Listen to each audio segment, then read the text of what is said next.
Hi, I'm Tiffany. We're here at Sponaugle Wellness today, May 13th, 2016, and I'm here with Heather that's going to share a little bit of her story.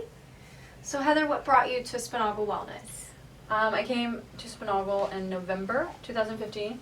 I was suffering from anxiety, memory loss, slurred speech. I had a hard time reading, even. That's what brought me in.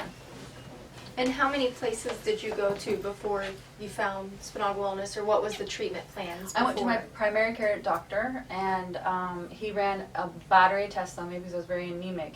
And he thought maybe it looked to him like I might be cancer. And when he found out I didn't have any kind of cancer after he ran all the treatments for that, he didn't know what to do with me. So I went to another doctor, and she ran some tests on me, and she couldn't find anything wrong with me. And after that, they were like, well, maybe you should go see a therapist. And I'm like, well, okay, maybe there is something wrong with me in the head, but they're just, I went to 2 therapists, and I honored that.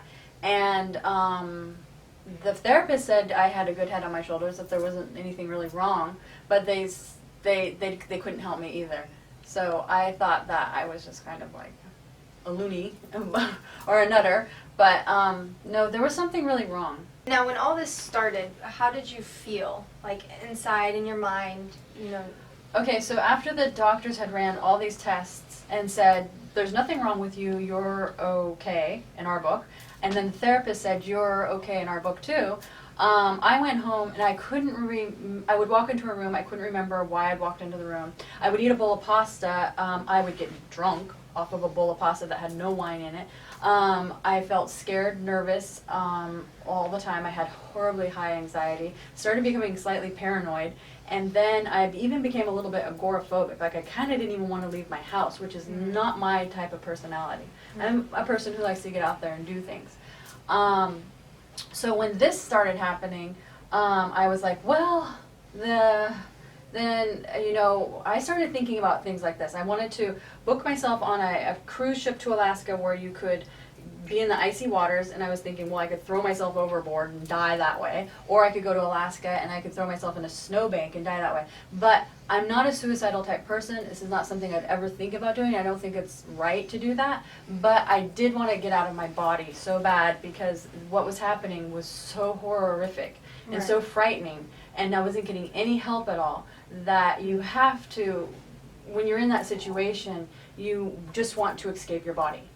So I luckily got, my brother-in-law downloaded Suzanne Summers' book Toxic for me. Yeah. I read Toxic in the middle of the night because I was very electric, and I didn't know I was electric at the time. And this name, Dr. Sponaugle, kept popping out in the book, and I was like, wow. And I was taking pictures of the pages with my iPad, and I showed it to my husband in the morning. I'm like, I think this guy could help me, this guy named Dr. Sponaugle. And so we called Dr. Sponaugle the next Monday, and we said, could we set up an appointment to talk with you? And I thought, well, maybe he's like a big celebrity doctor and he won't take us. We're like just regular people. And we talked to DAngelo. He was so nice. He was very helpful. He said, and we told him some of my symptoms. He said, she's very electric. This is he gave us some tools to calm me down. And then we ordered the battery of blood tests. And they said, once they got them back, they said, come on out. She needs to be seen right away. And I've heard since then that they had quite a few patients who had been trying to get in, but they took me. They took like 5 patients in November when they were really kind of scaling it down for the winter season, or the holiday season.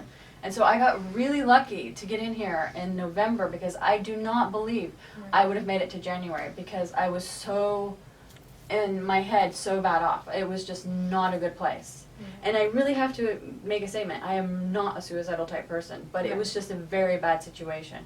And you remember me when I came in. I could not even write my name. Like it was, the signature was so shaky that it was, I couldn't even do that. And I did stutter, and I would not make eye contact, and it was very, very bad.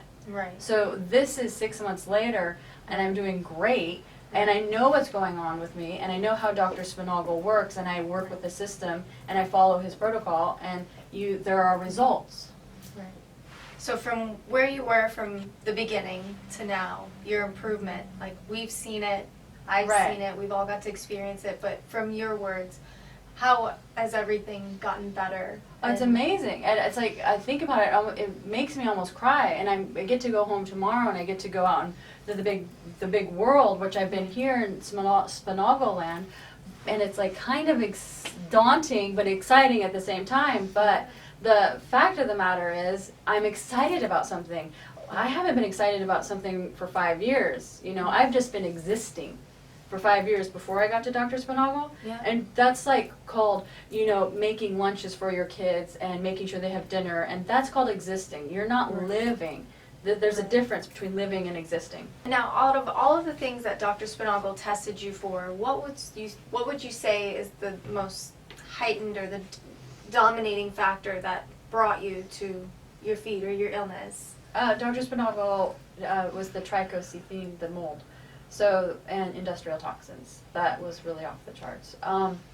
The mold was what brought me down. I had all of these things in my biofilm. I had the Lyme, I had the Rocky Mountain spotted fever, I had rabbit fever, Babesia, Bartonella. All of those things were in my biofilm. But I had been living with those things for years. It was when I lived in a house that had black mold.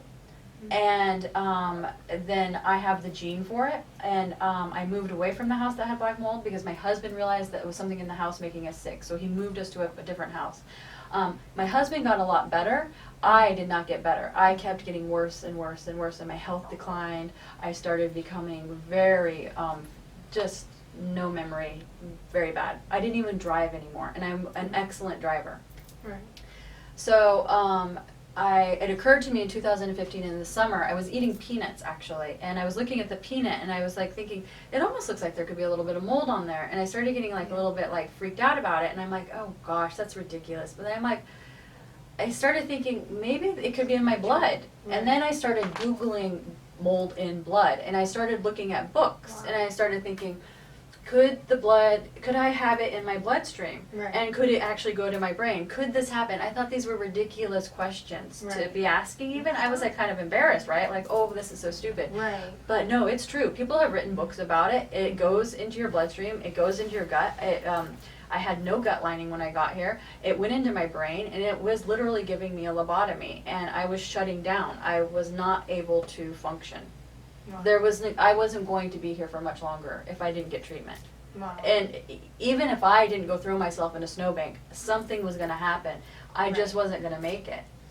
Right. And that was, I got lucky getting into Dr. Sponaugle. Okay, so as you mentioned earlier, you've been with us since November, and Right. it's now May. It's been 6 months. Mm-hmm. So we've all created a bond and got to know you and your family, and you know, we hate to see you go, but we love to see you go. Yeah. Remain happy and healthy, and just enjoy, like you said, experiencing life and getting out there. Right. And I know Doc's not in here with us, but is there anything that you'd like to say to Doc? Oh, for sure.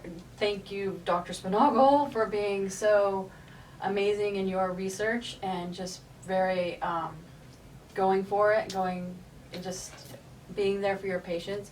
Also, I want to thank the staff at Sponaugle. The whole staff at Sponaugle is amazing.